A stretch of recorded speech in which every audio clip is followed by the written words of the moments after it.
DC here. Hi, guys and gals. Well, hope you're all well.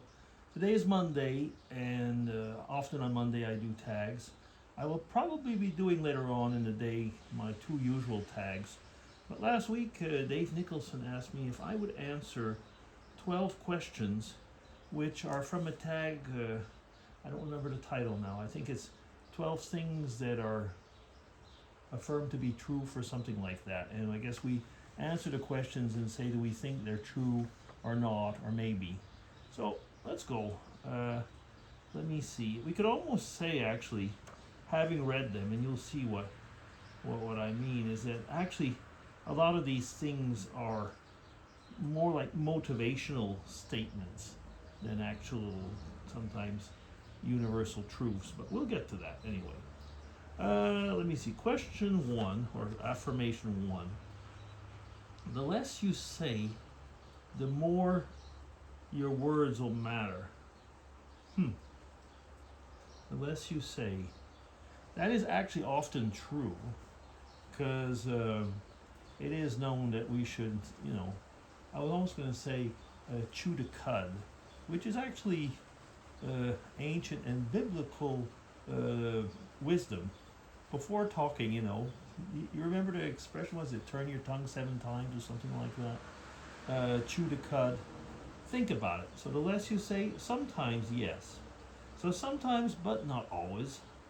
The thing is that thoughtful words can say, can have a lot more weight. So basically, taking into that, just constantly talking might not be a good thing. So, silence, though, is not always better. Sometimes you gotta talk.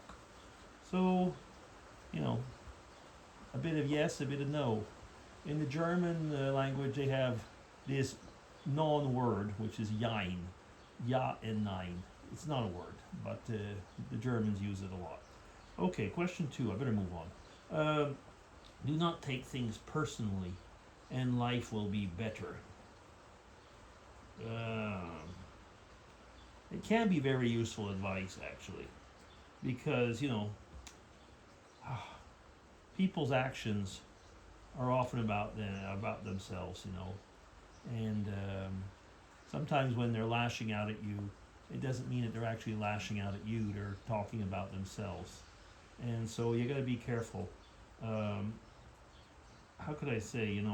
Sometimes it's not always about you. So yeah, sometimes yes, sometimes no, once again. 3, not everyone thinks about you as much as you do. That actually goes right into that, Life is not always about you. So when people are going around their usual life, they are probably not always thinking about you. You think a lot about you, but you know what I mean. I think that, like I say, most people are focused on their own lives, not on yours. Okay.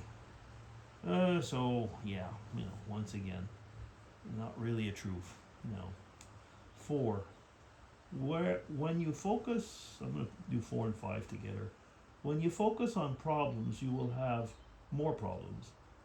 And question 5 was, when you focus on possibilities, you will have more possibilities. Well, attention does shape your attitude. It maybe shapes your thoughts. So focusing on something will help you probably to concentrate and everything. So that's probably a good thing. But, ignoring problems is not healthy. That's true. But, focusing continuously on something doesn't make it go away.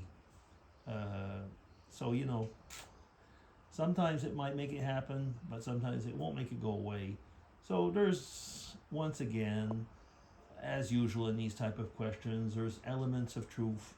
I did say elements, and elements where it's exaggerated. Yeah. Question 7. You only meet people for a reason. That's kind of a philosophical question, isn't it? More than factual.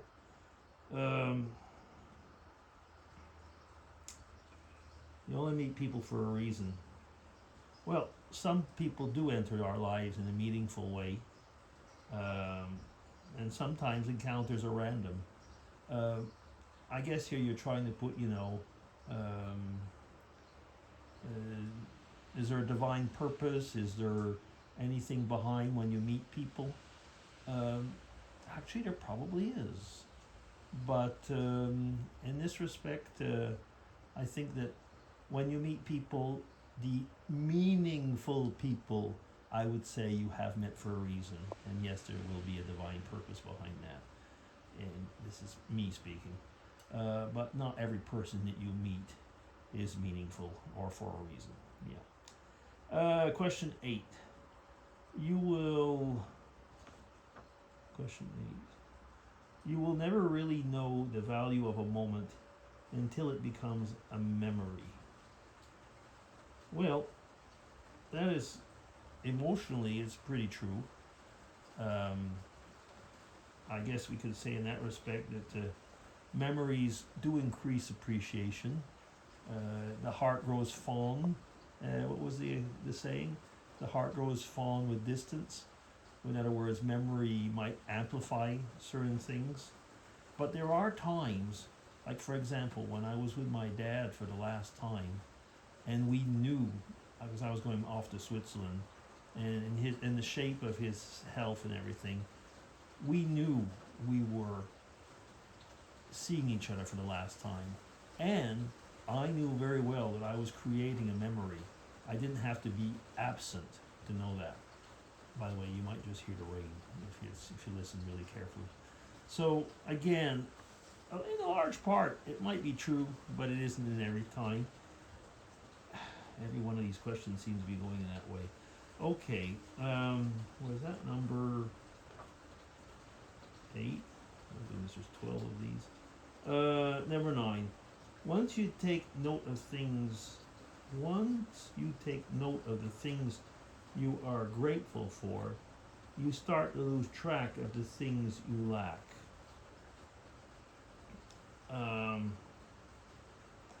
Well, gratitude does reduce feelings of what you lack. That is true, in a way, because it's a strong psychological support in a way to concentrate on the good instead of the bad. So in that respect, I guess, there's a lot of data for that, concentrate on what's good. Don't spend your time complaining on what's bad, because it just seems to make it worse. Pity parties aren't usually a good thing. Happy parties, on the other hand, are. Yeah, so let me see. Is there anything else I could say about that one? But yeah, overall, I guess we could say gratitude improves your well-being. Yeah. Question 10. Control your mouth. Where was it again? Question 10. Yeah, here it was. If you do not have control over your mouth, you will not have a great future.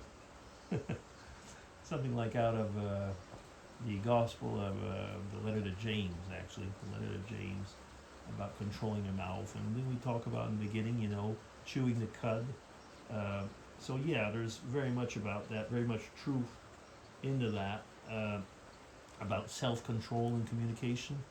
Self-control and communication will certainly, in a professional manner, be a very good thing, and frankly, it'll be good in anything of your life.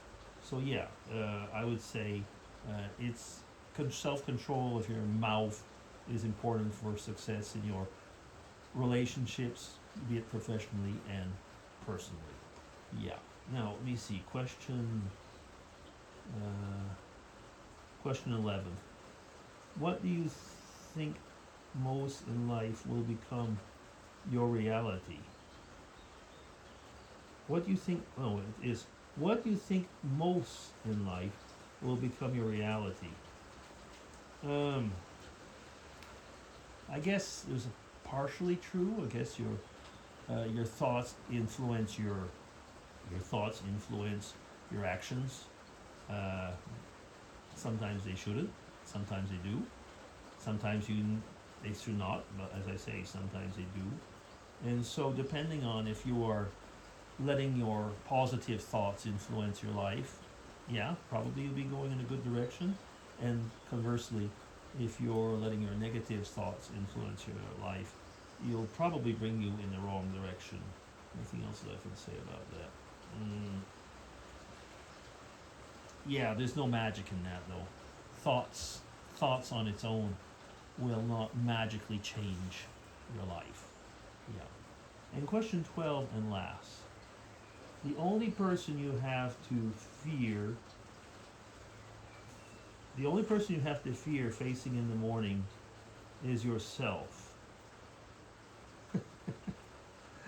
I suppose symbolically, that's true for many people, but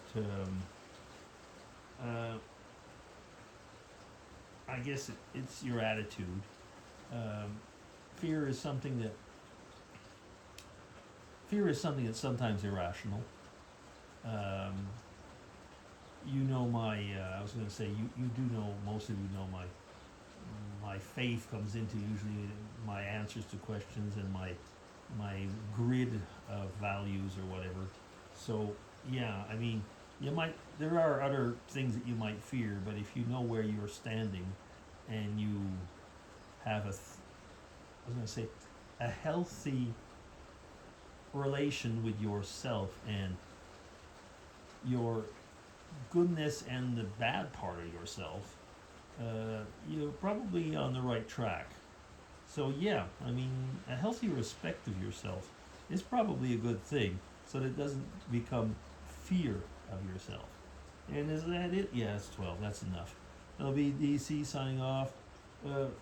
Thank you, Dave. I was going to say that I enjoyed it in part. That's partial truth. It was an interesting tag. Yeah. Okay. That'll be it. DC signing off. Take care, everybody. Bye bye.